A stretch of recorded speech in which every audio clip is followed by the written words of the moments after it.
This conference will now be recorded. Hello, everybody. Good evening. It's May 13th, 2025. This is AnCan's high-risk metastatic advanced prostate cancer support and discussion group. I'm going to just take a minute to thank some of our sponsors before we get rolling.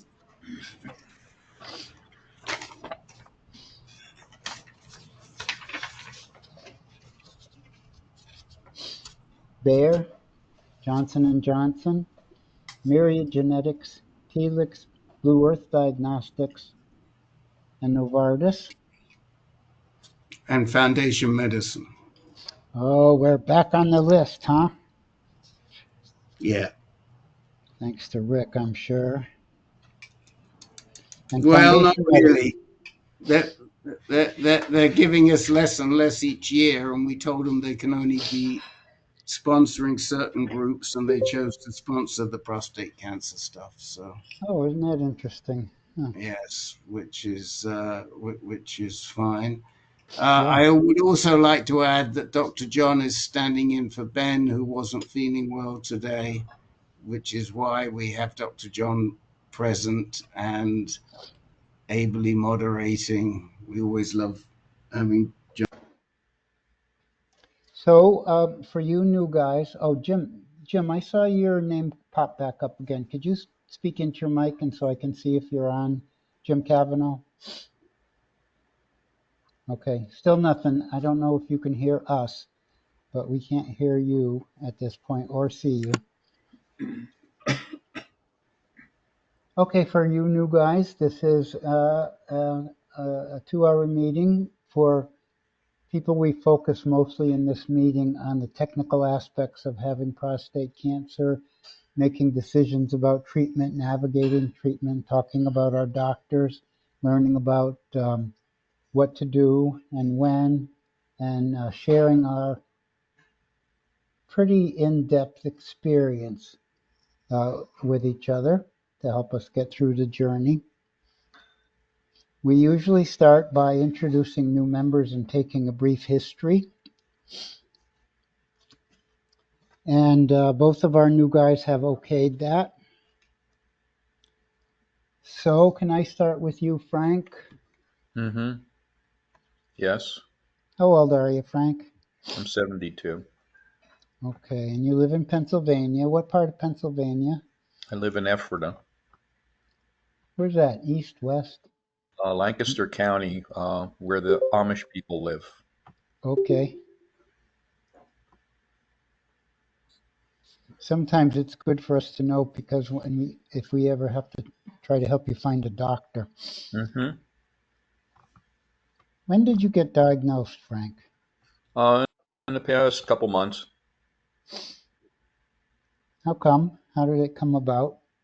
Well, I've been getting tested, going for checkups. My wife used to work for a urologist, so she's been always making sure that we keep monitoring it. And then finally, my number, it just went a little bit where they suggested that I get treatment versus could have done the surveillance, but he suggested start the treatment. What was your PSA at the time? Arlene? 6. And what was it before that? Well, it was just increasing progressively over a period of time. Slowly or rapidly? Kind of slowly. Good. And the doctor back at home when I was living in Jersey was, monitoring it. I would see him every 6 months, So And you little crossed by a certain threshold and your urologist said, okay, it's time for a biopsy, right? Yeah, he suggested it, and then so I switched, and then I was living here for a while. I was traveling back to New Jersey, and then I switched to here, and then then they suggested that I after some discussion, what type of treatment, and made a decision and when to start. Once you got that biopsy, what did they tell you that they found on the biopsy? They found a couple spots that they found to be indicating that I had something there. Inside the prostate you're talking Yeah. about, right? Yeah. So 2 of your, 12 cores or something like that? 4. 4 of your, how many, 12? 12. 4 of your 12 cores had prostate cancer. And Mhm. did they characterize your prostate cancer in any way? Gleason scores, extracapular extension, cribiform, any adjectives that you can tell us? We did a 4K. 4, what was it? 4 what? 4K? 4K? Mm-hmm. Was that a test that you got, you mean, or what? What score is that? The Gleason score, Arlene? No, it was a test you did, 4K. You did a 4K test before your biopsy to see if you needed it? Yeah. Yeah. Wait, what's your wife's name? Arlene. If she is away. Arlene, you're welcome to join us if you want. Oh, she's an expert. Not only now, but anytime. You worked for a urologist for a while? Yeah, I did for 11 Okay. years. 11 years. So you got a 4K test and it advised you to go on to the biopsy probably, right? Yeah. And it then did. after the biopsy, you got 4 out of 12 positive cores. And did you get a Gleason score? You did. Let me Yep. find it. I don't know these guys.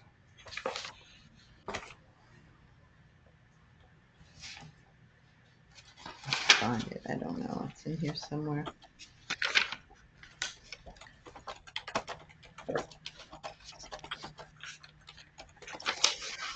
So while she's looking for that, Frank, did you get an MRI before your Yes. biopsy? And what did the MRI find?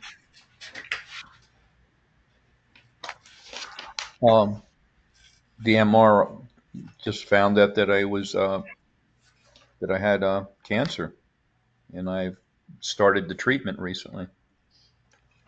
It found that you had cancer inside the prostate. Is that what you were referring to before when you had a couple of spots? Yeah. You were Yep. referring to the MRI, not the biopsy? Yeah. Well, both did. Both, yeah.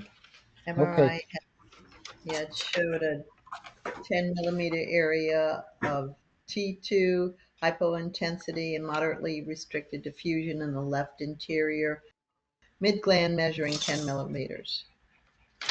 Okay. And when you had the biopsy, was the biopsy guided by an MRI or ultrasound? Yeah. Or Yeah. yeah? Okay, so it was some type Yeah. of fusion biopsy, right? Yeah. MRI fusion? Yeah. Oh, good. Okay. So we know pretty sure that they got that spot that the MRI found, and that it came. Did you find that Gleason score yet? I'm looking. That would be Okay. on the biopsy. I'm trying to. Yeah. Did you have any other scans besides MRI, such as a bone scan, PET scan, CAT scan? No. Okay. Okay. So then it sounds like somewhere around this point you switched doctors, right? Yeah. And who's your Your current Gleason doctor? score, I have this is Gleason score 4. 4? Oh, wait, no, I'm sorry. It's 6. 3 plus 3. 3 plus 3, 3 yeah. plus 3. Okay. And did the MRI find any John, metastases? John. Let me just ask this one question, Rick.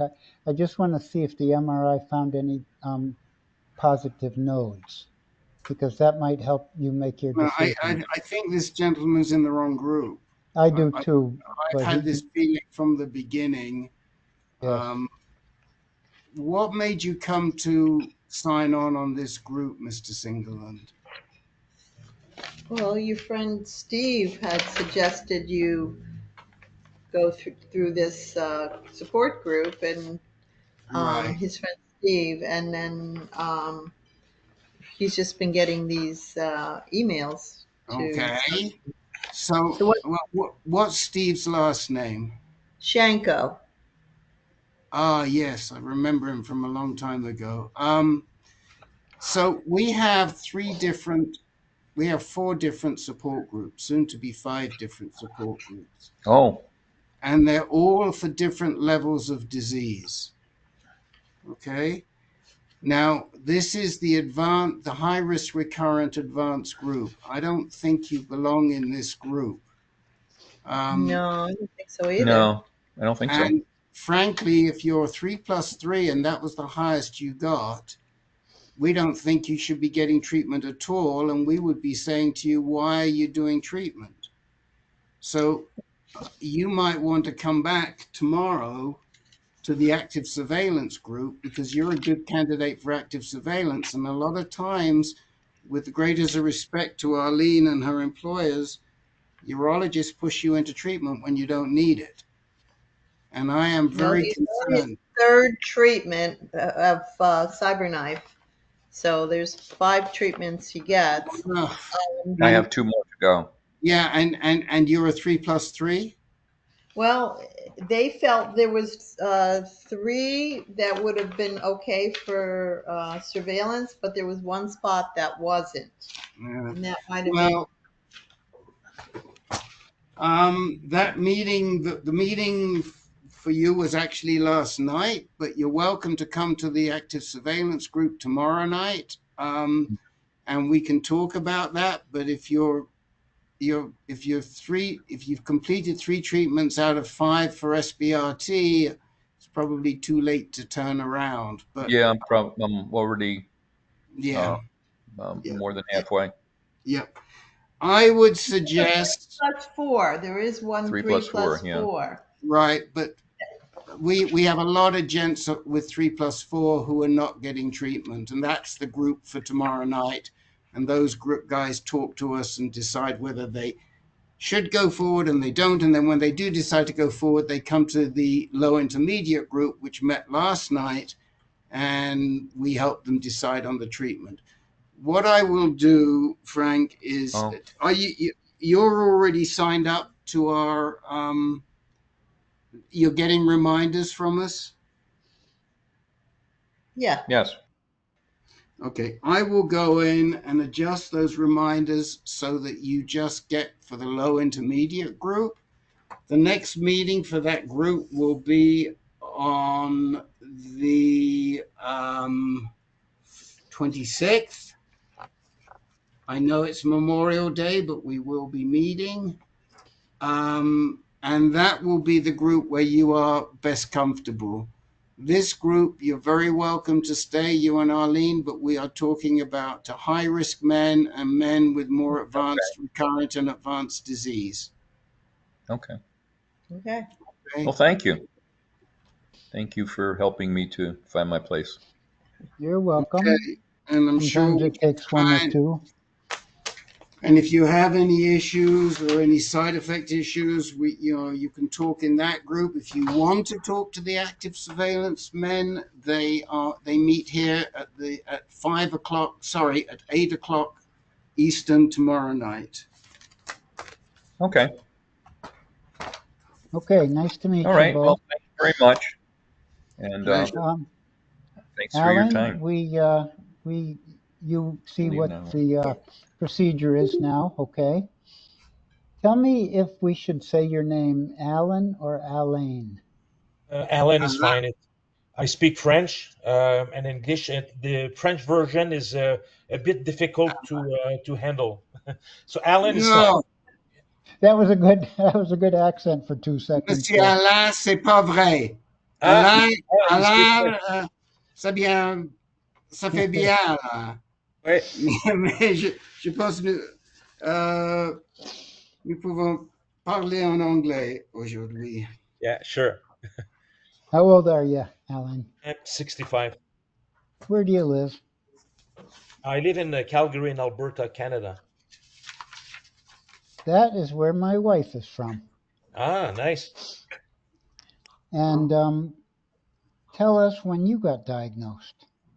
Well, first I had cancer 10 years ago. Oh, It was really? it was restricted to the prostate gland. I got brachytherapy. It was successful, and so my PSA was normal, was low for several years. And last December, it started to go up, and from it was zero point 0.2, and then it went to 1, and then 2. It stayed at 2 for like a few weeks, and then it climbed up to 5 and 7 within just a couple of weeks. So I told my family doctor about that, and he told me that you need to see a specialist, which I did. And so I had a few tests. I still have an important one on Friday, like a thorough scan.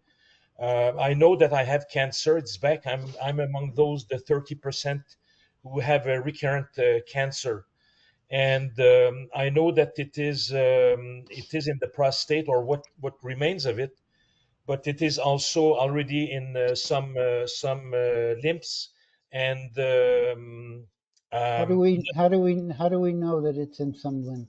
because I had a scan. They gave me something radioactive, and they were able to see with more accuracy that the cancer has been is outside of the prostate. But I know that I don't have any cancer in the bone, or in the lungs or the brain. It's kind of close to the prostate, but I don't know much more. I'm gonna have this final scan on Friday, and then hopefully I will meet with my specialist soon enough, so that we can start the treatment, because obviously I will need treatment. Now, you didn't have any repeat biopsies, did you? What's that? You didn't have another biopsy, did you? No, no, no, no, But no. back when you had a biopsy back in 2015, do you remember what they found then? They found a couple of lesions or tumors. I'm not sure, and they gave me the option of removal of the prostate or brachytherapy, which they insert Yeah, we uh, know. Yeah. radioactive seeds. So that's what I did. I opted for the brachytherapy, and it But did. wait, just a Yeah, second. But do sorry. you remember anything more about what your biopsy said back then? No, I would have to Reasons. dig up information. I can do that for the next meeting. I don't I, Okay. I don't remember. No. Okay. Might be helpful. So you had brachytherapy and everything went well for many years till late 2024. Your PSA started climbing in rather rapidly. Yeah. You had some type of a scan, which maybe was a MRI scan or Yeah. maybe was a PET scan, and it found that your some lymph nodes lit up. Did the prostate also show activity on that scan? Yeah. Yes. Yeah. Okay. So I'm in a And place where I don't know what's gonna happen. I'm kind of in a not a good place right now. okay, and bones were negative. Do you happen to know the name of the scan you're going to have on Friday? Actually, I have the paperwork in front of me, but I cannot find the name of it. But I know it is the most advanced type of scan. They are going to focus on the pelvic area, and I will get injected with something, and they will see with much more accuracy what's going on, and then we'll decide for treatment. How's your health otherwise? It's very good. I have no problems. No. Great. And did they either Just back a then or question. Quick question, Alan. Is that a PSMA scan? Does that ring a bell? A PSMA scan? Yeah, I had to sign a consent form, because they're gonna be injecting me with something that has not been fully approved in Canada, and it's Right. it's the it's the most advanced test that they have. After that, there's nothing else. Well, there's a biopsy possibly, but I'm not there yet. Right. Yeah, so the Right. previous scan must have been an MRI, don't you think, Rick yeah, and yeah, Len? Yeah. that's what Yeah. it was. So let us explain to you, because clearly the doctors don't take the time. Yeah, yeah. The scan most likely that you're going to get on Friday is what's called a PSMA scan. And the PSMA scan focuses on a protein that's expressed on prostate cancer cells, but more particularly more advanced prostate cancer cells. So they're on all prostate cells, but we don't see them on the healthy cells. But as they move into more of a prostate cancer type of situation, they express more of this PSMA, which stands for prostate specific membrane antigen. Okay. Don't ask me to say that in French. I'd have to think about it. Thank you. Now, what happens is they inject you with this protein, with this ligand that attaches to the prostate specific antigen, membrane antigen, and then it lights up with it has a radionuclear molecule attached to it, and when we scan you, that lights up. So what we're looking for is to see we're looking for any prostate cells, just prostate cells that are outside of the gland. Yeah. And that's what's going to show up, and that's what they're doing on Friday. And then after that, there'll be a discussion as to how we're going to treat you, which we can talk through with you as well. Okay. Does that help? Yeah, yeah. Absolutely. Thank you very much. Yeah. Do you have any family history of cancer? Yeah, I have an uncle who had prostate cancer, and yeah, that's about it. Yeah. Which side of your family? My uncle from my dad's side. Yeah. My dad, by the way, is 95, is still alive and doing pretty good. Fantastic. That's really good. Okay, well, there's who's taking care of you now? Who's your who did you find in Calgary to be your oncologist? Yeah, we have a specialized cancer treatment building, if you will, with quite a few specialists. And I was assigned, they basically, the family doctor sends the information to the urologist, or in my case, it's a cancer specialist at that stage. And I got assigned this doctor, I'm not sure if I haven't seen him yet, but he's the one who ordered the tests, and I suspect I will meet with him in person soon enough after the Friday scan. Yeah. We don't.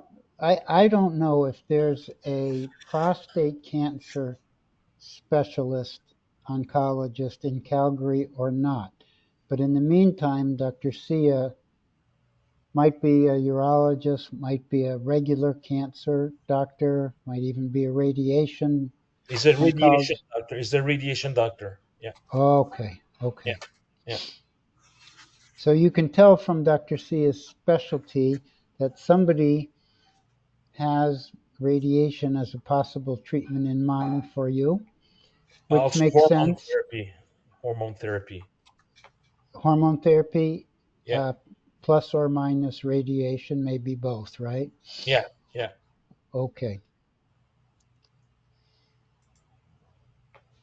So one thing that I think is important to raise and put on your radar, Alain, is that the standard of care today, and this is true even in Canada, because we recognize that treatment is not as advanced in Canada as it is in the United States. But the standard of care for you is 2 drugs and not 1. Okay. Typically in Canada, on recurrence, they will give you a an androgen deprivation drug like Lupron or Zoladex or Eligard, one of those drugs. Yeah. Today, it's accepted pretty much everywhere that you need a second drug along with that. Okay. And that drug should be abiraterone. Ideally, that's what the clinical trials suggest, and abiraterone is prescribed along with prednisone. If you have a history of heart issues, high blood pressure, or various other reasons, there are 3 other drugs that are alternatives. One is called enzalutamide, one is called apalutamide, and one is called darolutamide. And Okay. they can go to one of those second drugs. But if when you see Dr. Sear, he's only talking about a single drug like Zoladex or Eligard or Trelstar, you need to be pushing him from the beginning and saying that isn't the standard of care anymore, Dr. Sear. We need a second drug. Okay. I'll keep that in mind. Another thing that's standard of care, Alan, is for somebody, your recurrence is metastatic, meaning there's some cancer outside the prostate area, and everybody with metastatic cancer should have a gene test to make sure there's not anything running through their family gene lines. Okay. So ask him for it. Does color care if you're outside the United States? Yes. Anybody know? Yes, okay. Yes, we do. So ask your doctor for a germline gene test. Okay. Okay? It's a Yeah. possibility that it might have some influence over your treatment in the future. Okay. So tell us now what's on your mind at this pretty critical moment in your course. What do you want to talk about? What do you need to talk about? This is my first meeting, and I feel like I still gonna learn much more about my condition on Friday when I will get this final test. I would rather listen to you guys and maybe update you next time I'll be at the next meeting, if that's Okay, okay. that would be fine. And then next time, what we'd like you to do is catch us up. Hopefully, you'll have the results of your PSMA PET scan. Yeah. You may even have had a meeting with Dr. Sia or a telephone call to discuss options. Yeah. You can bring up this issue of 2 drugs plus radiation. You can bring up the issue of gene testing. Yeah. And then once you find out what the doc's reaction is, you can have a discussion with us. Okay, sounds good. Thank We're you. going to meet again next Monday, but you probably won't have your results back then. But, you're welcome No, to come to group anyway, of course. yeah, I will come anyway. Yeah. Okay. Do we have are you signed up to receive our reminders, Alain? I will have to set that up. I will go back to the website and I will enter all the information that is required because I don't think I did it. So yeah. Okay, or if you prefer, you can put your email in the chat window, which are the 2 little squares on the top right, and you can send it to Okay. either to John or to me, or you can send it to everybody if you'd like people to weigh in and give you some support. Okay. And we can take care of that for you. Are you I haven't heard you speak enough French to tell, so I don't know if you're Canadien or if you're Français. Now I'm from Quebec, the province of Quebec. Oh, In you Canada. are? Yeah. Okay. All right. Okay. Well, that makes sense because we don't see too many French people in Alberta. No, that's right. I'm really the minority here. Thank you. Okay. Thank you. Yeah. There's Okay. actually, there's actually some fairly good care in Montreal in terms of prostate cancer. And Yeah. there's some fairly good care out further west in Yeah. Vancouver, but in the mid, and Vancouver. there's good care in Toronto, but in the middle, Not so good. Yeah. Okay. I will be there actually in a couple months. Maybe I'll look you up.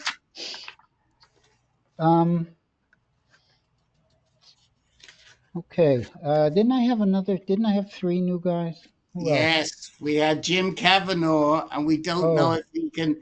His microphone is off. Mr. Kavanaugh, are you there? Turn your microphone on if you're there, Mr. Kavanaugh, or send us a message in the chat window. But we still see your microphone off, so you have to turn that microphone on, or the little microphone thing, first of all. I think you may have to check in with Mr. Kavanaugh a little bit later, John. yeah, that's what we'll do. Cavanaughh. Okay. So while Mr. Kavanaugh is struggling with the tech problems, I'm going to go to Dan.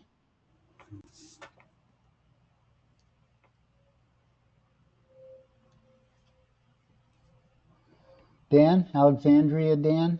Yeah, thanks, Dr. John. Hi all. Yep. I've been reporting in for the last month on this PSMA that they wanted me to do. I finally conceded and had it last week, and the results came in yesterday. No PCA or prostate cancer cells were detected, which I'm elated about. So is my oncologist. But they have confirmed that I have a pelvic fracture, might be part of the pelvic or the hip issues that I'm having. And the oncologist has picked up with another blood test that she's concerned with possible low-level kappa monoclonal gamma pathology. And we're going to go ahead with the bone biopsy just to confirm it that there's nothing positive there. Okay. And then I was thinking of Jimmy because for 2 weeks ago, I started to feel like there was a sensation of my right testicle being larger, or maybe there might be some additional pain there. So while I was in getting the ultrasound and other hip issues, CT scans last week, they moved up the ultrasound for that, and I was under the table or on the table for that, and they measured everything, and everything is not perfect. Like we all know, our bodies are a little different, but everything came out positive.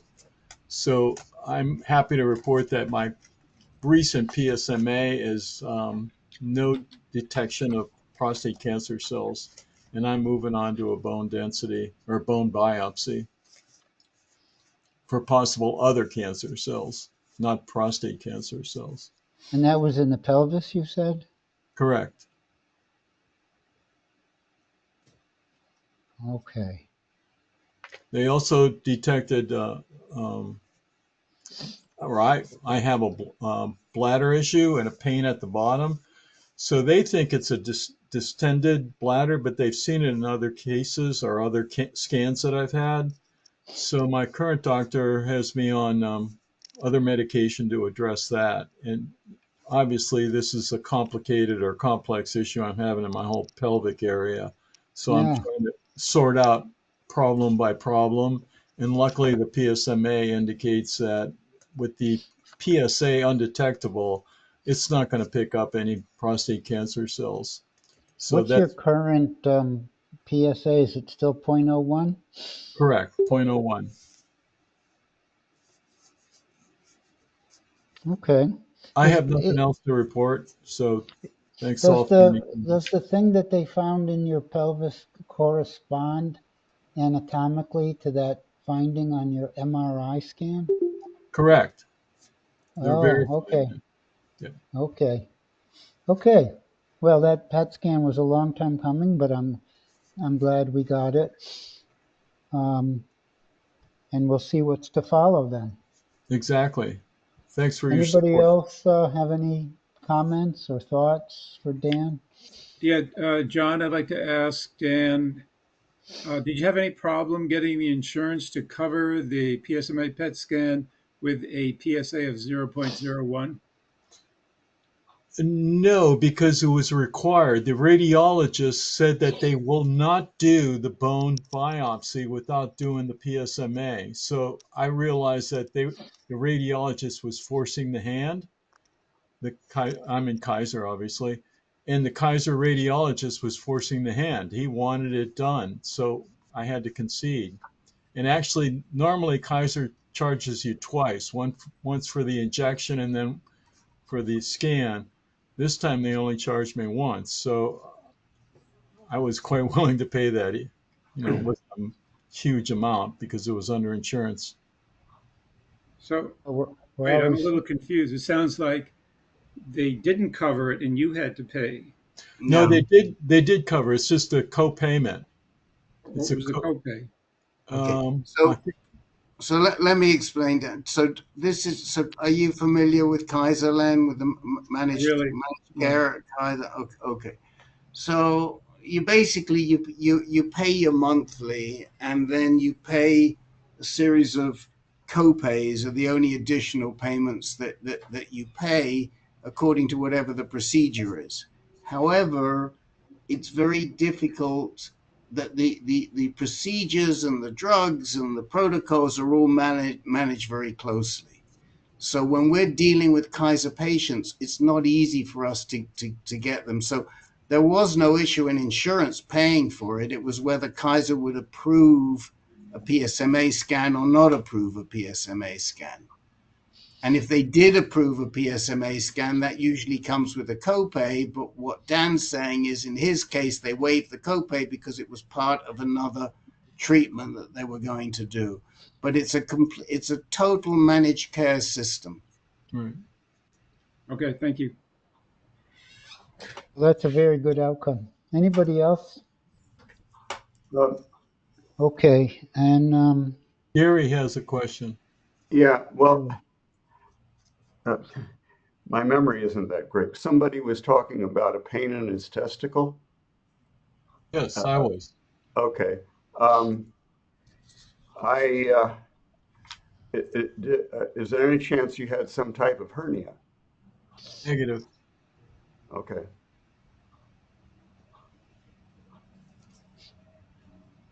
okay, Dan, for Yep, now? fine. Thanks, Dr. John. Okay, and is your bone biopsy actually scheduled yet? It probably will be. I just got back in town on a project, so as of tomorrow, it'll probably be scheduled. I'll let you Okay, know. good. And Dan, we've had several gents here who have gone through bone biopsies. By and large, you're anesthetized, and a lot of people say it's kind of feels like the seven little dwarves sort of with a little pick banging on your wherever it is, your pelvis. Len, yes. Any words of comfort for Dan on, because it sounds a little intimidating, a bone biopsy.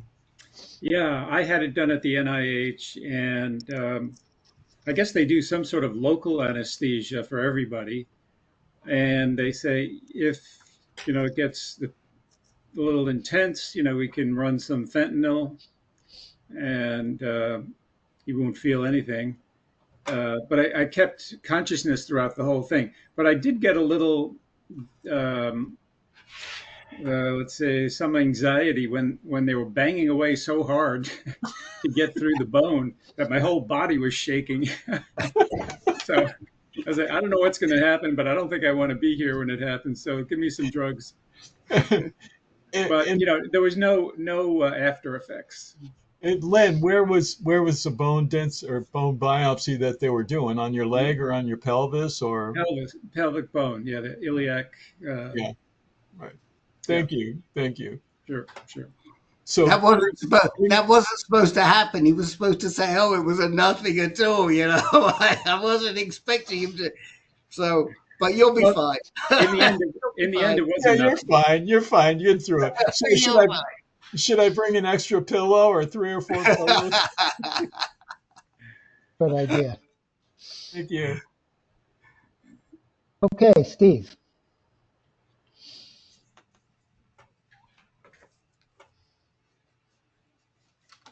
Yes, hello.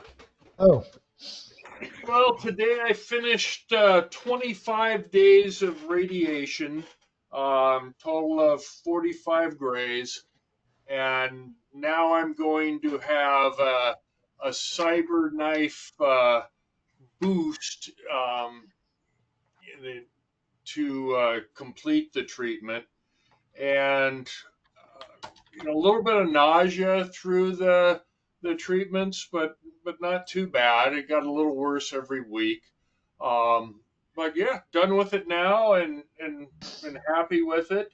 Um, the fiduciary marker placement for the CyberKnife SBRT sounds like it's going to be a bit of an ordeal. I don't know if anybody has gone through that. It could share some experience.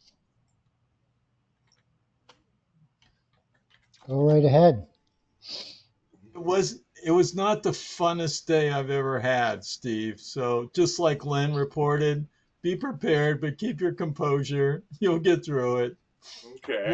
Luckily, I had a very good, very, very attractive nurse that held my hand, and I thought I was in seventh heaven, except for the pain.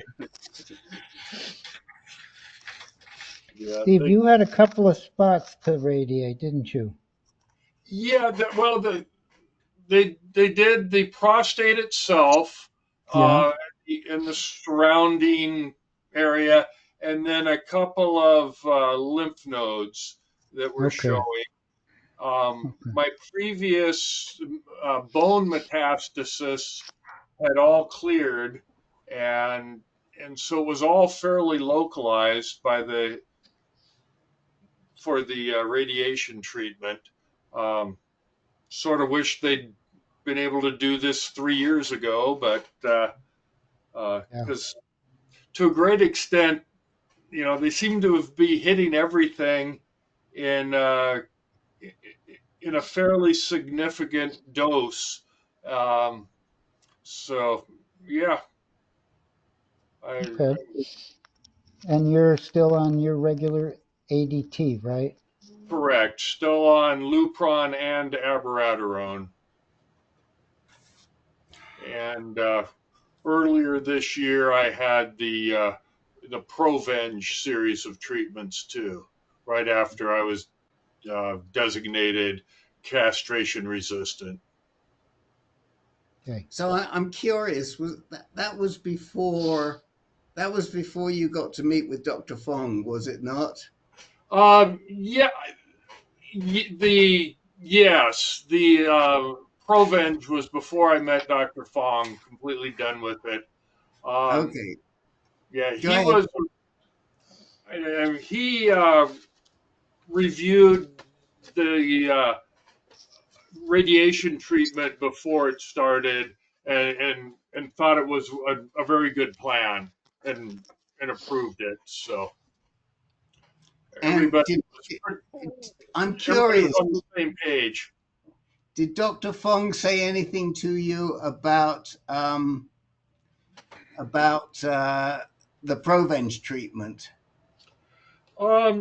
Not really, no. I mentioned to him that I did have the uh, blood clots associated with it, and he said that was a rather uh, it was a known side effect, but pretty uncommon. Well, I'm not sure if you're aware, but you are speaking to the world expert on Provenge. Were Yes, you were you aware of that? I was. Yes, Oh, yes. you were. Okay. So it was Larry who was the principal investigator and really the discoverer of Provenge. And I am trying to find a picture, and it's not jumping out on me, unfortunately. But I'm trying to find an amazing picture that I have of Jerry, my buddy Jerry Carnelia, and Larry. Here it is. Okay, I'm going to share my screen momentarily because this is a picture that this is one of my most favorite pictures that we have. And let me just share my screen here. Make presenter, yes, and share. Where's this picture?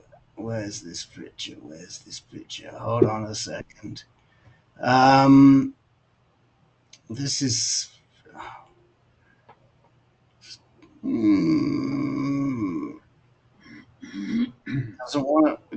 It doesn't want to show up here. I'm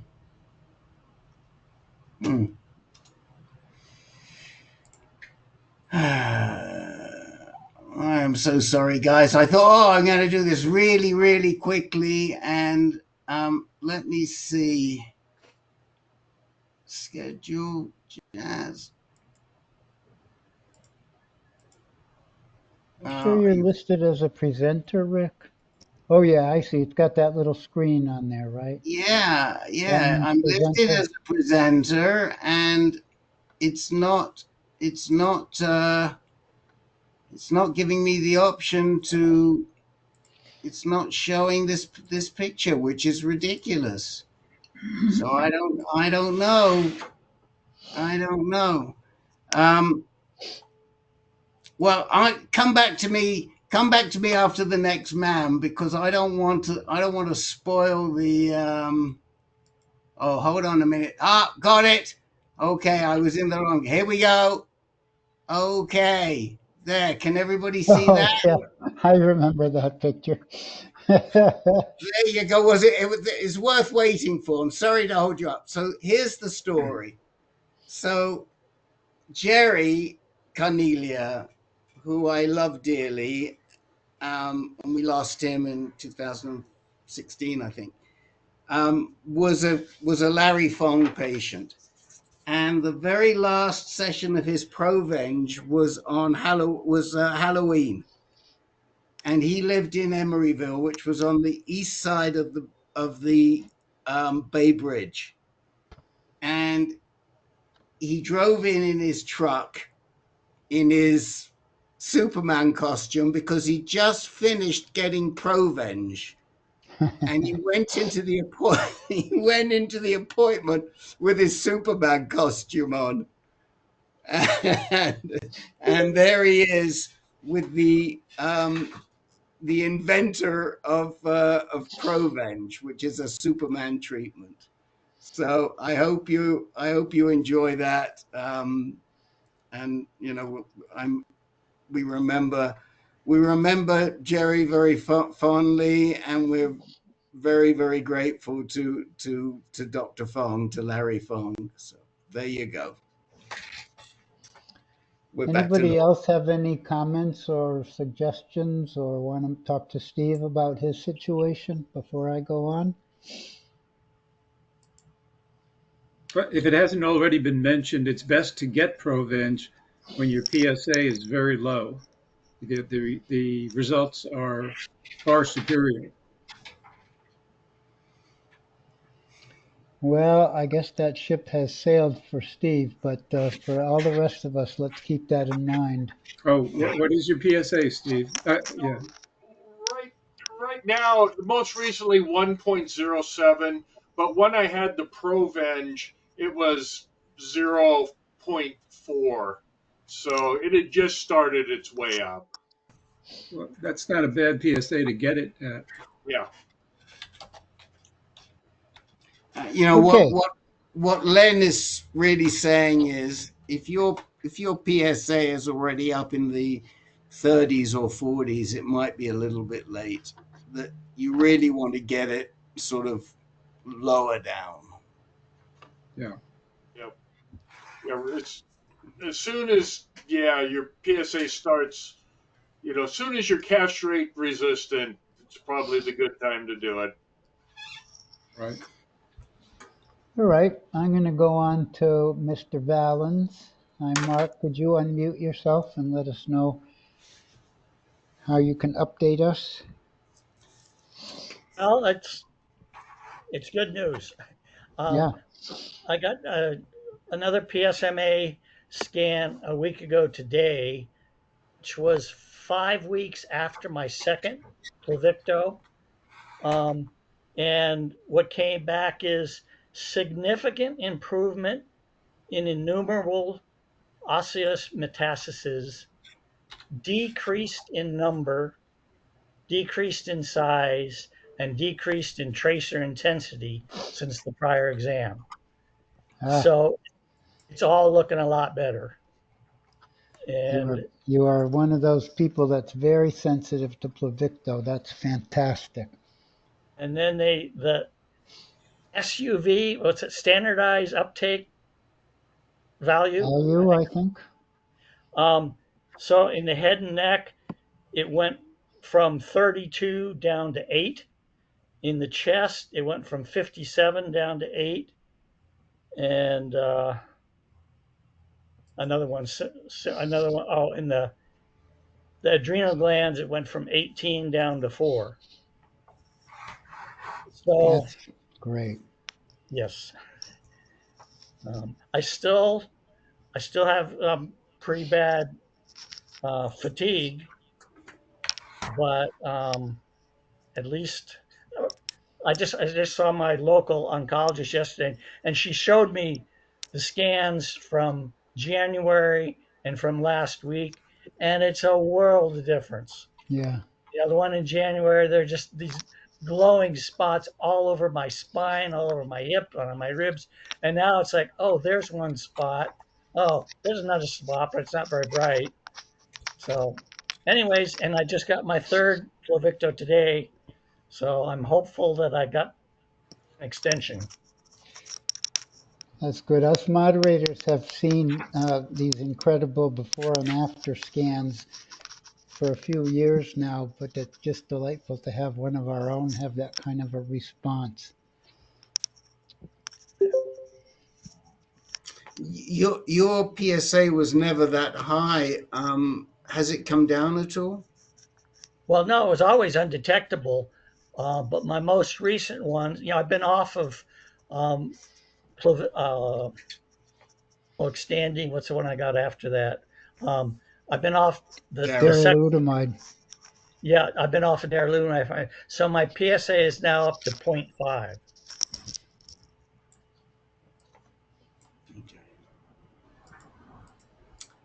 Excellent. And remember, we were worried about neuroendocrine cancer and things like Yes. that, and this is good. Yep. So Thank you. yes, it's looking good. Good Later news. Hope day. everybody gets good news. Miss Anne, Gary, we have to say that I'm sure Miss Anne is very, very happy. She is. Good. Good. is that Mark's wife's name? Yes. Ann? Oh, okay. All right. How about Gary V? Two quick questions. Number one is those of you that travel frequently, what is the longest that you generally have found that your insurance company will provide your medications for if you're going to be gone for an extended period of time, like 3, 4, 5, 6 months? I'm facing that problem right now because I'm about to spend an extended period of time in Canada, but I haven't started begging them for long supplies. I'm sure I can get 90 days. Whether I can get 2 90-day fills at once, I don't know yet. Anybody else? I think standard is 90 days. I haven't seen beyond that, unless you make a bid for it. So here's one problem. If you're going overseas, is that technically Medicare doesn't cover you if you're on Medicare, which I believe Gary is. Medicare doesn't. Oh no, you're not. Aren't you on? You're on your wife's No, policy. I'm on a United Healthcare Medicare Advantage plan. So Oh, no, you I'm on are. Medicare. Okay. So Medicare only covers you for a maximum of 90 days out of the country. Now, how do they know? They don't really know, but they can figure it out. But you're not supposed to be out of the country for more than 90 days if you're on Medicare. You have to have if that's going to happen, you have to make other arrangements and get other insurance. So I can tell you that, and that's where the 90 days comes from.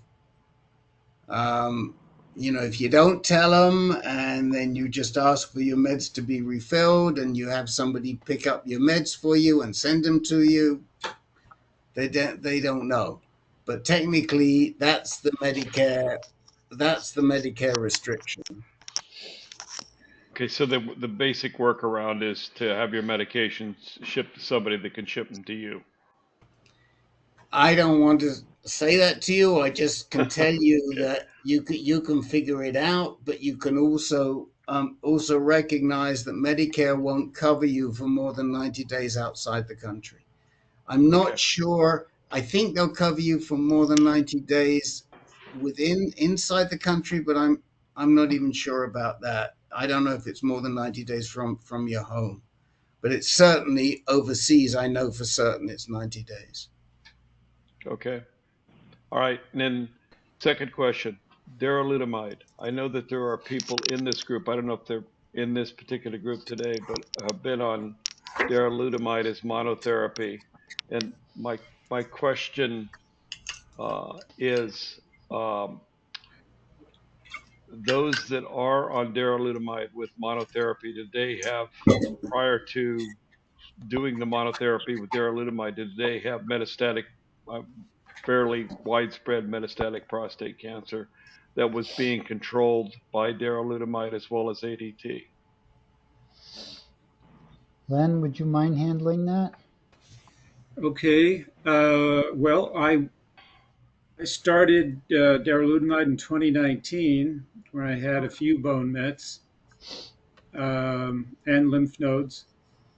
And then I dropped the ADT 9 months later when my PSA was undetectable. I continued on darolutamide monotherapy for another 2 years after that, and it remained at or near undetectable. Then I took a break from that. I'm on a break right now from all drugs, but I don't know if that answers your question. How many bone mets did I have? I guess maybe about 6. I don't know if you consider that widespread or not. I'd consider that widespread. So you were on darolutamide for 2 years as monotherapy, and you were taking the 600 milligrams BID. At the start, yes, but eventually I dropped it down to half dose, and then a quarter dose, and then I just dropped it all together. Okay. And my latest PSA was 0.01. And your original Gleason score was 9. okay.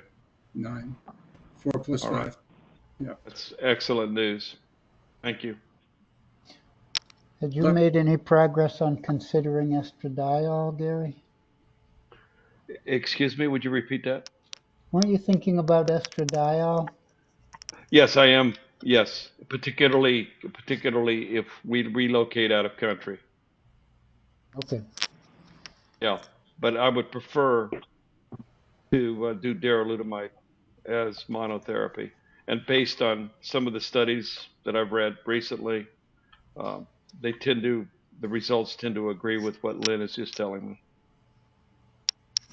Well, there haven't really been any trials on monotherapy darolutamide that I'm aware of. I know Bayer's thinking of. They told us the end of last year that they were actually planning to do one, but I'm not aware of it yet. I think there was some data that was just presented at the 2020 to 2025 conferences. It was a small group that was on darolutamide as monotherapy. It wasn't a large group. It was kind of a side part of the study. But Well, the we've had Dr. John has done it, Len's done it, monotherapy. David Muslin has done it, monotherapy. I think somebody else too. But as Jeff has done it, monotherapy.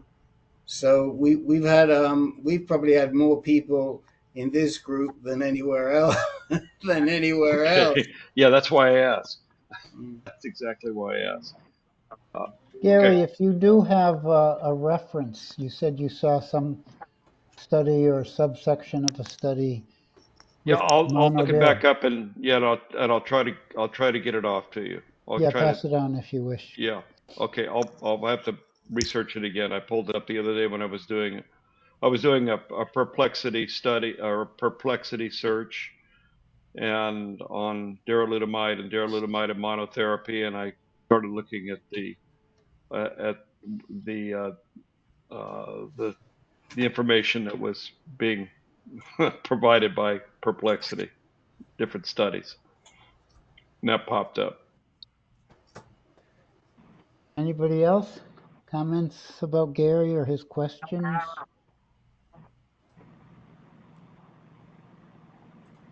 Okay. Thank you. Next person on my list is the other Gary. Thank you, John. You're welcome, Gary. What do you got? There's this new study that's come out recently about a urine test being a possible substitute for a PSA test as an early warning sign of prostate cancer. With a positive indication in the urine even before your PSA starts to go up. I'm wondering if that study, I'm wondering if that test would also be able to detect a biochemical recurrence before your PSA is affected.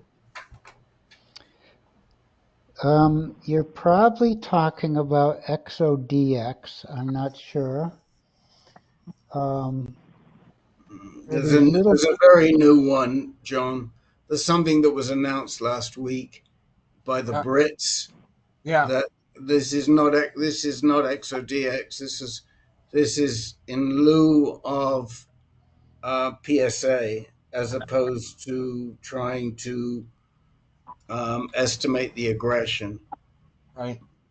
And I've got no idea if it could be used for recurrence, Gary. Probably the best person would be to reach out to would be Howard Walensky, because he's most likely in touch with the developers in the UK.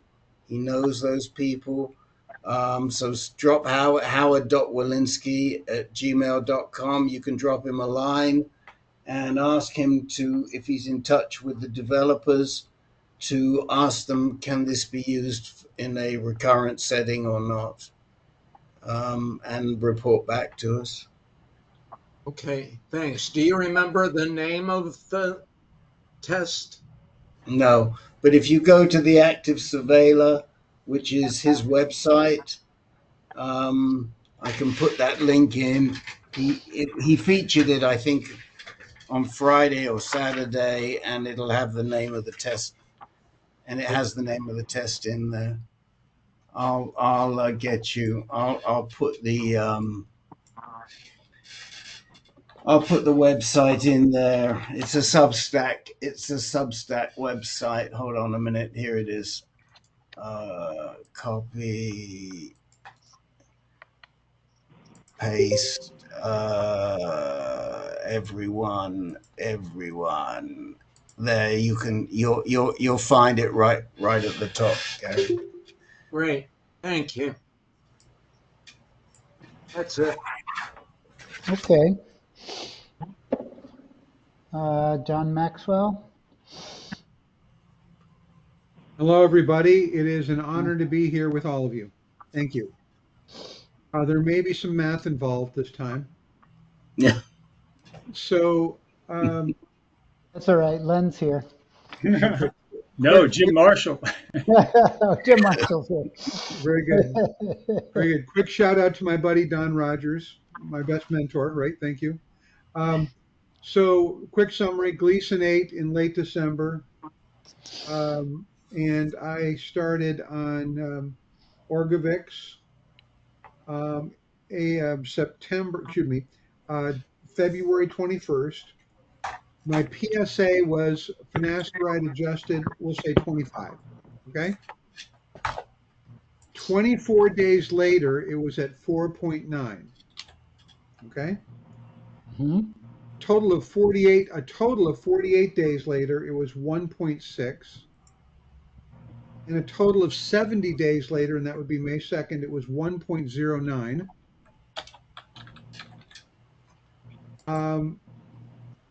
Am I trending to hit a nadir anytime soon? And can anybody give me a day? How long is this going to take? And am I tracking?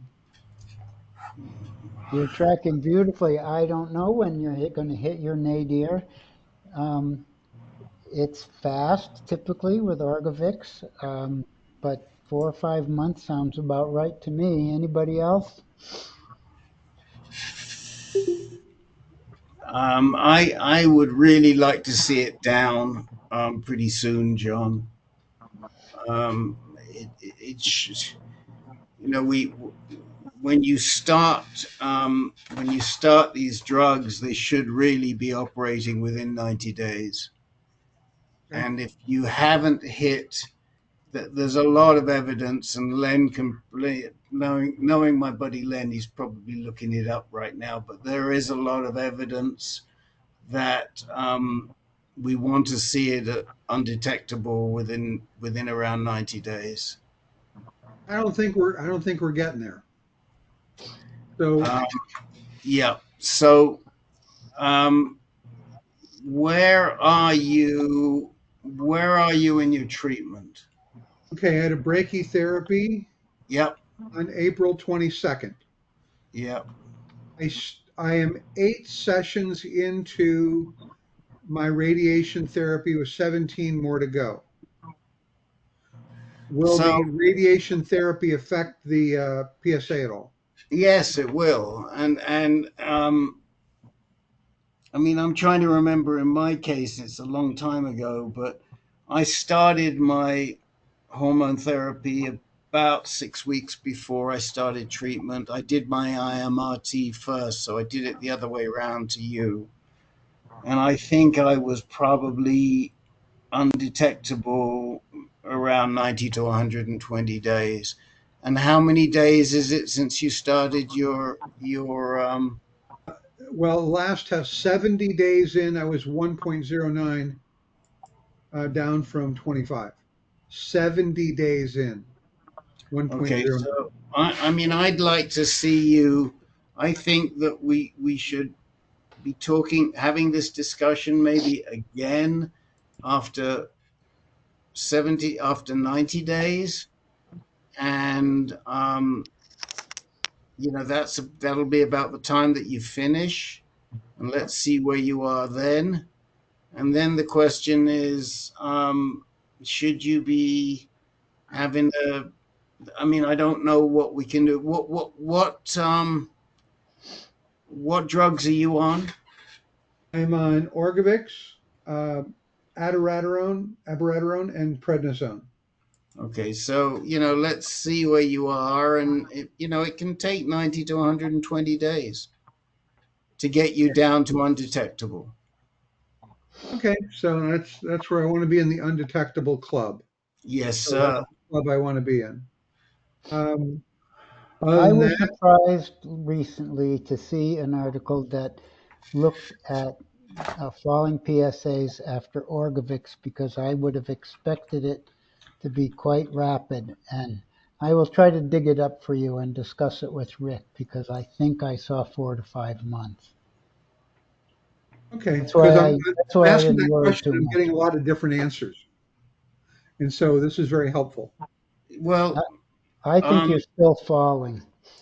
yeah, And radiation is going to make a further decrease in definitely. that after a couple of months. Yeah, It yeah. takes I mean, months for radiation to work. my final answer would be 90 to 120 days. Okay. All right. That's good. I'll take it. What other questions do I have? I'm 8 sessions into my radiation therapy, and overall, I don't feel bad. Steve, what is it? What's it going to look like in the next 18 sessions? Yeah, it'll be a little bit more limiting you as you go along. Um, it's my understanding that the radiation itself, while you're having it, can actually push your PSA up. And my doc doesn't even want me to have a PSA until 6 weeks after my last radiation treatment. So, expects it to sort of start going down 6 weeks after the treatment is over. Okay. Okay, so I might be early August before I get another good look at it. I mean, I'll get it. I'm going to get it tested again right at the end of the radiation therapy. So I just want to get a handle on my trending right. Look, my oncologist said as long as it's going down, that's good. Keep it going down. So, all right. It took my radiation 5 months to bottom out my PSA, and my brother's radiation, it took him a year after it to bottom out his PSA. Okay, all right. That's encouraging. Len, what did you find? Right. So as you can tell already, everybody's experience is different. I know Rick, after radiation, his PSA was going up for almost 2 years, right, Rick, before it started. Yeah, after when radiation was finished, it started to climb. Yeah. Yeah. But in my case, this goes back about 11 years when I was first put on ADT alone. And they said, you're not eligible for radiation because I had positive pelvic lymph nodes. So the practice was a little different then. So anyway, I was on ADT on and off for close to 2 years. And when I finally, thanks to Rick and Dominic and a few other guys, decided, yeah, I'm going to get some radiation regardless of what my MSK med-onc is saying. And after the radiation, I forgot to tell, my PSA seemed to be stuck at about 0.4. It wasn't going anywhere. Then I had the radiation, and immediately after well, not immediately, but you wait a couple of months, you have your PSA repeated, and it was 0.1. So everybody's different. It's hard to tell, what you'll experience. Okay. Great feedback, everybody. Great feedback. Thank you. Yeah. I mean, I'm sort of looking at a slightly different measure, John Maxwell. I absolutely agree with Len, and I do think that it's quite likely that after you're all done, that your PSA will increase, and that's pretty normal. But there's another statistic that we look at quite a bit, which is how long does it take for your PSA to get down to undetectable when you're on hormone therapy. So when I'm talking 90 to 120 days, that's not taking the radiation into account. That is, if they started you on hormone therapy and you weren't on any other treatment right now, that we would want to see your PSA go down to undetectable within 120 days. Okay, well, it looks like we've got a few moving parts here. Brachytherapy, radiation, and hormone therapy. So I'll keep tracking it, and I will come back and report progress.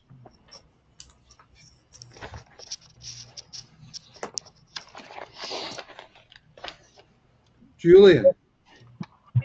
Yeah, I had the same type of therapy, but I was on Orgovyx and darolutamide. After my radiation ended, it was at point one, and then about 30 days or so later, it was undetectable, and it's been undetectable since then. I'll take it. Give me that. I want that. And I just had it recently tested again, and it's still 0.0014. Okay, great. That's good. All right, I'm in the middle of the journey. I'm in the middle here. You're getting there. All right, thank you, everybody. Let me check back with Jim Cavanaugh and see if you've got your camera or your microphone working. If you can hear us, unmute yourself and try to say something.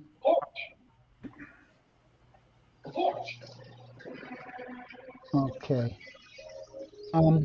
I have about a half a dozen people that came in after 10 after the hour. I was wondering if any of you guys would like to take some time to talk now.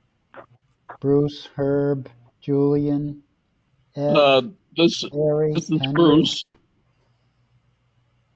Hi, Bruce. The last. Oh boy. I'm getting an echo here. Yeah, so are we. You're not also on the phone, are you? Yeah, I'm on a phone. So turn off I mean, one of the mics. I'm not making another call though. Oh, you're strictly on your phone, but no other microphones. Right. All right, let's try and see if we can hear you. Go ahead. Okay. The last time I didn't have some of the numbers that you wanted, and I have checked my records, and I now have those numbers. Oh. Okay. I was diagnosed on 11/30/17. 17. I had 2019. Okay. 2017. I was put on Lupron the next day. Well, it was the following Monday, because 12/1 and 17, I believe, was a Friday. Okay. Now I have a note here, and this doesn't make a whole lot of sense to me because I know that I was at the Mayo Clinic and I know they took 12 cores. But according to my note, and I was reading the notes from the doctor that did the biopsy, it says 3 of 6 cores were positive. And I know they took 12, so that particular line doesn't make a whole lot of sense. No. My Gleason was 5 + 4 = 9. Yep. I started radiation in January of 2018, and I was on Lupron for 18 months, starting on early December of 2017. So I came off of Lupron, I think it was May of 2019. I'm sorry, May of 2020. And then my PSA, at that point, my PSA was 0.1. And then a doctor here and my doctor at Mayo, they send me what they call a kit. And I have to go to a local doctor to get a blood draw and to run the centrifuge and all that. And the PSA started rising, frankly, almost immediately. And by the summer of 2023, it was at 12.5. Oh, wow. No, Okay. not 12.5. I'm sorry. It was 1.5. Oh, And the doc at the Mayo Clinic said, well, we normally like to have it go to 2, but he said, in your case, why don't you come up here and we'll give you more radiation. I did not know that you could do radiation twice. But the first time was proton beam, and the second time was, I guess, the same sort of radiation that's in a microwave oven or some such thing. And then my PSA went down again. And then it started to go up again. And I was at the Mayo Clinic last summer, and that's when they put me on Orgovyx. They told me I was going to have trouble getting Orgovyx. I really did not have any trouble, but I'm covered with Tricare for life because I was in the military. And Express Scripts services Tricare for life in the pharmacy end. And I've had to have significant arguments with Express Scripts to keep getting the Orgovyx renewed.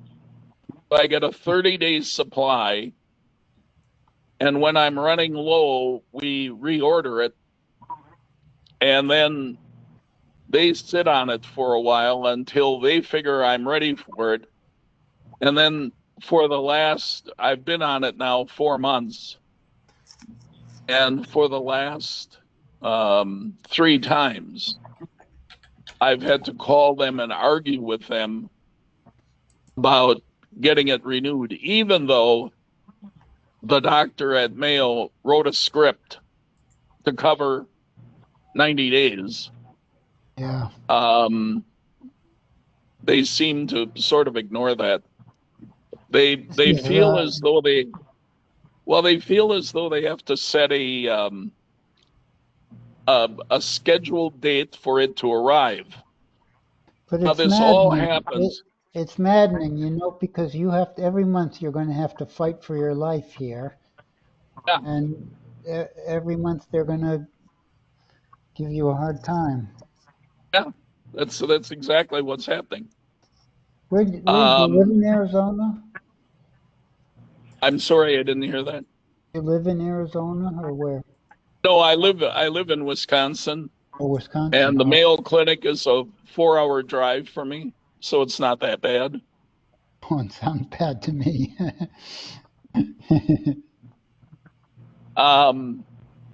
Anyway, my PSA when I left the Mayo Clinic the second time with radiation, it was down, and it keeps. Because of the Orgovyx, it keeps going down. Currently, the last time I checked it, which was about a month ago, my local doctor here is pretty good about running a PSA whenever I have to come in for anything. And the last PSA was 0.53. Good. I don't know. I used to know or have a feel for what was undetectable. And I thought it was below 0.5, but I'm not sure. It depends on your lab. If your lab has a machine that can, like my hospital had it, could detect PSAs as low as 0.008. So undetectable was less than 0.008. Most labs, it's 0.04. So anything lower than that is called undetectable. There's still probably some labs around that might even be 0.1 below that for undetectable. So it's a moving target, and it depends on what your particular lab can go down to and give a reliable measurement. Well, that explains a lot to me, because Mayo Clinic really is insisting that when they do a PSA, they want to analyze it in their lab. Yeah. And they frankly don't trust any other lab. Yeah. I do have a Zoom consult with my doctor at the Mayo Clinic on the 20th, and on the 21st, they're running me up there. 21st of this month, they're running me up there for a CAT scan, an MRI, and I know there's another test. Probably a PSMA. Yeah, probably. I know that when I was up there the second time around, which was, I think it was 22, I said, or 23. Yeah. I did have a MRI guided so transperineal biopsy. Yeah, and yeah. So, Bruce, a couple of things. First of all, are you dual registered? Are you also registered at the VA? No. Okay. So let me stop you. You need to come to our veterans group. You need to be consulting with Captain Jim Marshall, who's somewhere on this call. I can't see him right now, but I know he's here. There he is. And you need to come to those groups. We need to get you dual registered at the VA, because you should have a lot easier time getting your Orgovyx or Alugolix from the VA. Also, if you are you on a second drug, or are you not on a second drug? I was going to mention that I have never been on two drugs at one time. Okay, well, you should and I be. was familiar with some of the other ones, but okay, I never received them. Right. So the standard of care now for somebody with recurrence like yourself is with treatment intensification. There's just no reason why Stish doesn't have you on there. And as I said to you last time, you need to get out from under the care of Stish. He doesn't have you at standard of care. You should be getting two drugs. And there's just no reason, especially somebody like Stish, who's very knowledgeable, why he doesn't have you on a second drug unless there's a good medical reason. I'm not sure. I think we recommended to you last week that you try and make an appointment with Dr. Heath. And that is, and frankly, I wouldn't go through with your appointments with Stish on the 21st. I would go in for a clean look with Dr. Heath and see what she wants to put you on. So there are two action items. The first is you got to get registered at the VA, and Captain Jim will help you with that, and we'll come to you. I'll come back to you in a second, Captain Jim, and we'll talk to you about your benefits and everything else. The second action item is get an appointment with Elizabeth Heath as soon as you can, and let's get you on the right care before the disease gets away from us. Okay, Jim, what would you like to contribute? Yes. Let's see. The next meeting will be on Tuesday, a week from today, within the Schmier room. So if you're not signed up, you can send me your email address, or he's signed up now. I just signed him up before. Oh, he did. Okay. Yeah, well, I then did it right now. Expect the reminder probably on Sunday. Okay. And it will. And it's in the other room. Don't come to this room. You need to go to our other room Bruce? The veterans room. No, And not we, the veterans room, the Schmier room. We have right. two rooms. Some rooms are in this meeting room and some rooms are in the other meeting room. It's in the Schmier room. This is the Barniscus room. Okay. Can you give me the contact information for the Schmier room? It will be in the reminder and it's on our website. Okay. Anything else for Bruce or from Bruce? And did you want to say anything else to Bruce, Captain Jim, other than, or you'll get him sorted out when you get him in your meeting? Right. We will fix you right up. I appreciate that. It's an incredible meeting, and the only reason it's so incredible is because of Captain Jim, who is truly remarkable. We have sorted out everybody from privates to generals in that meeting. I don't know where you fit in, Bruce, but we take care of everybody, and you'll see once we get hold of you why it's really important to be dual enrolled. When we find Tricare people and they're not enrolled at the VA, the first thing we do is we get them enrolled at the VA. Because there's a lot of things that you could be getting and should be getting and might be getting where Tricare's busting your chops and they shouldn't be. I would say, and I got to ask Jim whether this is still the case, but back when I was working, when I was inside the VA, right. if I wrote a prescription for the VA pharmacy to a Tricare patient, the guy would be back at my door in 5 minutes saying that they won't fill this. I have to go out to Tricare. Can you explain, Jim, what the status of that problem is now? That I'm not sure. I was never asked that question and I've never broached it. So Okay. We have seen Tricare patients have their prescriptions filled at and quickly at the VA, Dr. John. General Joel, for example. Good. Excellent. Okay, so hopefully they fixed that problem because it was really a pain. Yeah, well, I get other medications from Tricare, and I've had no trouble.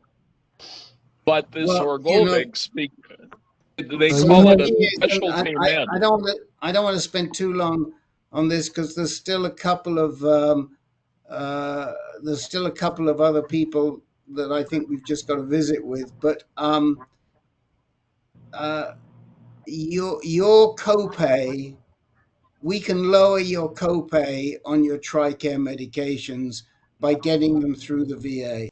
The problem is that we have to get you not just enrolled, we have to get all the right doctors for you at the VA to write those prescriptions.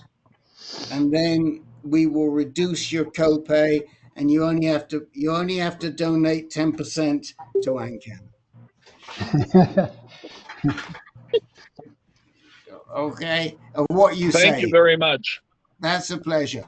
Now, I know, Dr. John, that Ed Lafrancais had a question last week, and he's here today. Mr. Lafrancais, are you with us? And we're not talking about Alain. We have somebody called Lafrancais in the group, Alain, but he's not a Lafrancais. He might have been were you a Lafrancais originally? How many generations ago were you a Lafrancais, Ed? It's LaFrancois. Oh, LaFrancois, excuse me, LaFrancois. How many generations ago? I'm not sure. I know my parents down from Canada, and their parents were from Canada, so I got to at least be fifth or sixth, probably. Oh, well, we've got a real French Canadian in the group today, you know. But you weren't there at the beginning, Monsieur Alain.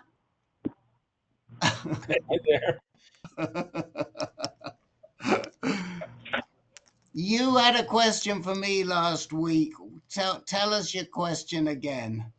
Oh, we were in between of Orgovyx and Eligard. Yeah. And everything we've heard from everybody else, they say go with the Orgovyx. Well, I got a call today from my doctor. Dr. Kim, did you end up with Dr. Austin. He works Dr. for Dr. Kim. He's in the Waterford Center instead of New Haven, which Waterford's only 20 minutes from me. Oh. Oh, And this is a Yale GU medical oncologist. Okay, Yes. Dr. Austin. Dr. Matthew Austin called me today and they denied Orgovyx. He's going to put in an appeal and he'll get back to me in a couple of days as soon as he hears back from the insurance company. Yeah. So one of the things that you can do is go to the Orgovyx website, which I think is being run now by Pfizer, because even though Orgovyx is still owned by Sumitovant, the marketing and the distribution has been taken over by Pfizer. And tell them, go to that Orgovyx website and tell them that you've been turned down, your insurance company, and they will help you and your doctor get you approved. Okay. Okay, so should I wait until he comes back in with that appeal, or should I go do that ahead of time? I would get onto them right now and say your doc's appealing, and they may say, well, can you give us the name of your doc? We'll reach out to him and we'll help him. Okay. All right, we'll do that. That's probably that's I think would be my first name. Let me see if I can give you that Orgovyx website. But yes, you definitely it's getting a lot easier. At first, a lot of people were getting rejected. But it's getting easier. One of the reasons is because there's more and more good evidence that Orgovyx is probably a more effective drug. Not so much effective in keeping your testosterone lower, but it's more effective when you start it, and it's more effective when you come off it, in bringing you down and getting you, and then getting you back to your original levels. Right, Len and Dr. John? Yeah. Gary V., you have your hand up. The way that my doctor was able to swing Orgovyx for me was pointing out my issues with cardiovascular risk. Oh. And that was extremely important. And I don't have real severe cardiovascular risk. I have some occasional atrial fib that showed up when I was on Zytiga. And so when my doctor wrote the request both for Orgovyx as well as darolutamide, that's what he used to go at the insurance company, and they had no problem with it. And I'm dealing with United Healthcare, so that's probably one of the worst companies to have to deal with. But the cardiovascular risk factors are recognized as being lower with Orgovyx. That's good. That's good to hear. Well, my father, I don't have any cardio problems, but my father died with heart disease, and all of his brothers did too. So I've had the calcium score test and everything, and they say I'm a good candidate. Okay. Well, Ed, do you have you had an appointment coming up with a radiation oncologist at MSK? What happened with that? I switched that and went to Smilo to Dr. Patel. Okay. Yeah, we met Dr. Patel.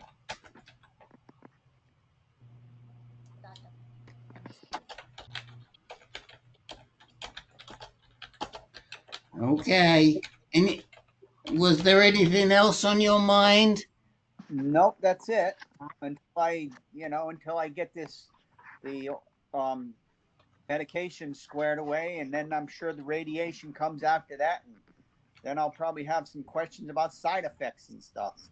Yeah. Okay. Well, you see, this is another good reason why to get you onto Orgovyx, because it's going to work quicker. And if he puts you onto another drug, a different drug, he may also need to put you onto a short course of bicalutamide. It depends what other drug he chooses. Well, he was talking Eligard.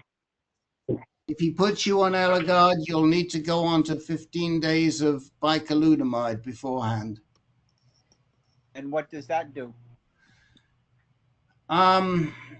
So this gets a bit technical, okay? The way that the Orgovyx works, and it's similar to Firmagon,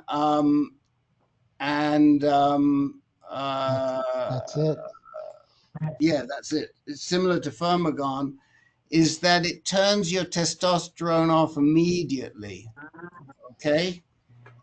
The other drugs that we've talked about here tonight, like Lupron and Eligard and Zoladex and Trelstar, the way they work is that they make you produce so much testosterone so quickly that your testicles turn off because they're overworked. And so you get a surge in testosterone before you okay?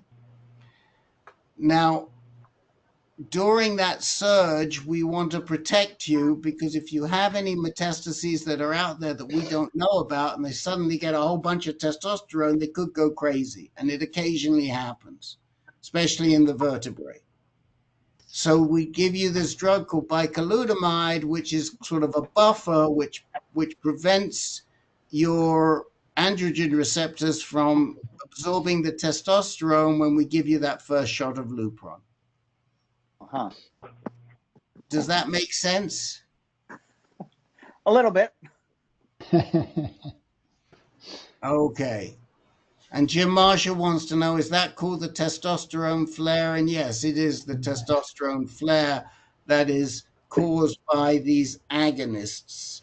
These agonists, ADT drugs rather than the antagonist. And Firmagon is an antagonist and Orgovyx is an antagonist. So you don't have to worry about the protection. Okay. And there are docs who forget that, especially when you're recurrent or you're following up from a previous treatment. They forget it, and it's not good when they forget it.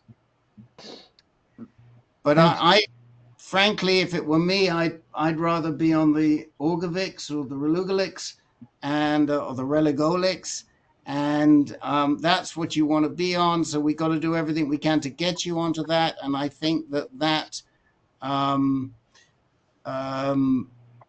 website that Julian was just kind enough to put in the chat window is where you'll get that help. Okay, I'll get started on that tonight then. Okay. And report back, please. I will. How's that good wife of yours? We don't see her today. Where is she? Hello. Hello. Hi, Lisa. I've just been listening and I was making dinner. Oh, are you sending any for me? Yeah, come on over. Okay. Okay. There's about 5 minutes left. I've gotten through my list. Does anybody have anything that they'd like to bring up last minute? Does Rick have any announcements? Or Stephen T just arrived. Stephen T, what group were you looking for?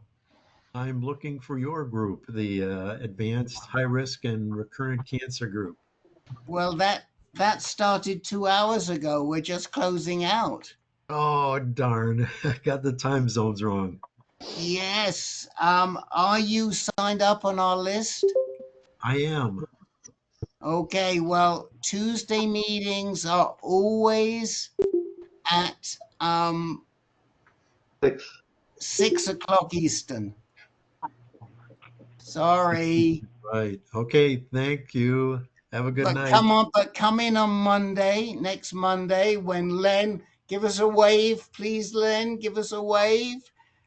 Len will be moderating, and we'll make sure we have to. Are you new to the group? I was on last week for the first time. Okay. So we will try and take care of you. Len will do his best to take care of you. Look, he's peering at the screen to make sure he knows who he's talking to. Exactly. We can see everything going on here, Fratello. So yes. So yes, and then we've got to sort out Mr. Austin as to why he's having so much trouble getting in and out of our groups. But we have a telephone appointment for Thursday. So you have a telephone appointment, and hopefully you'll get him in. And Jim Cavanaugh, Gleason 8, 90% of most of 12 cores on Orgovyx Prestol could not figure lock icon in browser. Jim, I'm going to put again for you, I'm going to put the telephone number for the support line. And what I suggest you do is, hold on a minute. I just got to do this. I'm gonna put it in the support line. Hold on, Tissot. Here's the telephone number for the support line from GoTo, and give them a call. Then, if you, in case you need it, they ask you the number of the room. This room is 222-583-973. And if they ask you, I'm missing a 2, but give them a call and ask them to sort you out. Okay. There's the number. Oh, I said that just to Alain. That should have gone to everybody. I'll put it in again. Copy, paste, everyone, and there you go, Jim Cavanaugh, and come back in next week, and Len will take care of you. Will be, and again, the one thing I can tell you just from what I'm reading, you maybe should be talking to your you should maybe talking to your doc about a second drug, but we'll need to talk to you more to know that. Can't tell from what you put in. Thank you for correcting Jeff Marchi. Yes, trying to do too much all at one time. Go ahead, Dr. John. Okay, I'll leave things open just a little bit longer so you guys can copy phone numbers and all that. But otherwise, I'm going to end the group now and the recording, and I'll see you all next week. Nice to see everyone. Thank you, John. Good job.